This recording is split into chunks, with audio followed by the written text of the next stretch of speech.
केजरीवाल के bail order की copy सामने आई है इस वक्त की सबसे बड़ी खबर। इस बीच आम आदमी पार्टी कई सवाल पूछ रही है। गोवा चुनाव में पैसे खर्च साबित नहीं हुआ, ईडी 60 करोड़ का मनी ट्रेल तक साबित नहीं कर पाई। आरोपियों से पहचान का मतलब दोषी नहीं। और ये सब बातें कोर्ट में कही गई हैं। कोर्ट में कहा है ये बातें, आरोपियों से पहचान का मतलब दोषी नहीं है। जो बेल ऑर्डर की कॉपी है, वो हम आपको दिखा रहे हैं। और राउज एवेन्यू कोर्ट ने ये कहा है, गोवा चुनाव में पैसे खर्च हुए जिसका जो सबूत है वो नहीं दे पाई ईडी। इसके अलावा 60 करोड़ का जो मनी ट्रेल है, ये भी अब तक ईडी आरोप जो लगाया गया था, ये मनी ट्रेल को साबित नहीं कर पाई है।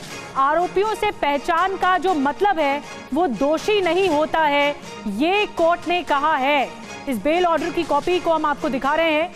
यही केजरीवाल के, अरविंद केजरीवाल की बेल ऑर्डर की कॉपी है जिसमें बड़ी बातें कही गई हैं कोर्ट के जरिए।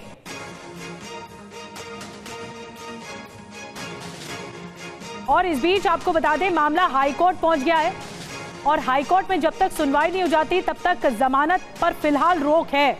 लेकिन इस बीच जो बेल ऑर्डर की कॉपी आई है उसमें ये बड़ी बातें कोर्ट की तरफ से कही गई हैं। देखिए, अब बिग वॉल के जरिए आपको बड़ी बातें बताते हैं। देखिए, इसमें ये कहा गया है कि ED is again and again pressing upon the twin conditions available under section 45।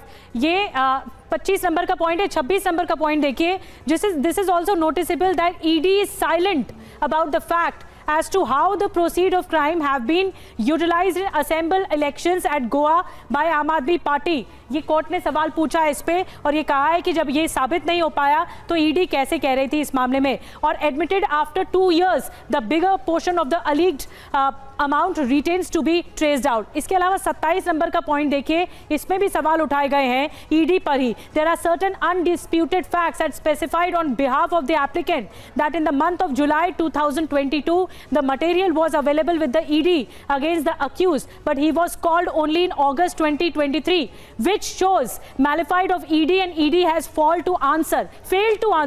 ED has failed to answer, मतलब ED ने इन सवालों का जवाब नहीं दिया है। तो कोर्ट ने गंभीर सवाल उठाए हैं और ईडी की कार्रवाई पर सवाल उठाए हैं। और जितेंद्र शर्मा और ज्यादा जानकारी दे रहे हैं। जितेंद्र, साफ साफ कोर्ट ने ये पूछा है ईडी से कि जब आपके पास सबूत नहीं थे तो सिर्फ आरोपों के बिना पर कैसे आप आगे बढ़ रहे हैं?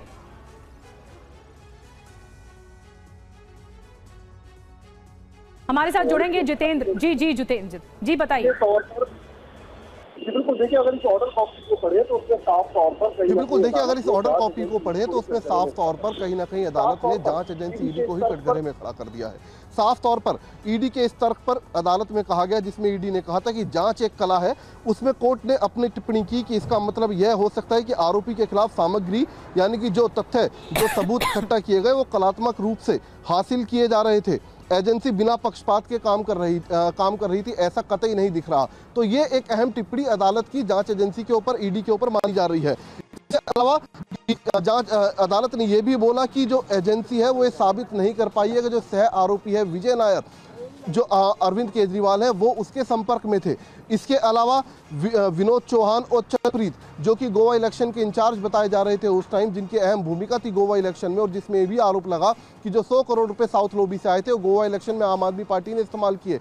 तो उसमें इन दोनों का रोल जांच एजेंसी ईडी ने दिखाया था, विनोद चौहान का और चंद्रप्रीत का, कि इन्होंने ही वो रिश्वत का पैसा आगे कैंडिडेट्स में बांटा चुनाव प्रचार के लिए। तो उस पर साफ तौर पर अदालत ने कहा कि ये कहीं भी साफ नहीं हो रहा कि अरविंद केजरीवाल इनके सीधे संपर्क में थे, और अगर थे तो ये भी ये बात साबित नहीं करता कि अरविंद केजरीवाल दोषी है। तो कई सटीक टिप्पणी अदालत की तरफ से इस ऑर्डर कॉपी के अंदर की गई है, जो बहुत बड़ी टिप्पणी की गई है अदालत की तरफ से, और सवाल उठाए गए ईडी की कार्रवाई पर कि ईडी किस तरह से आगे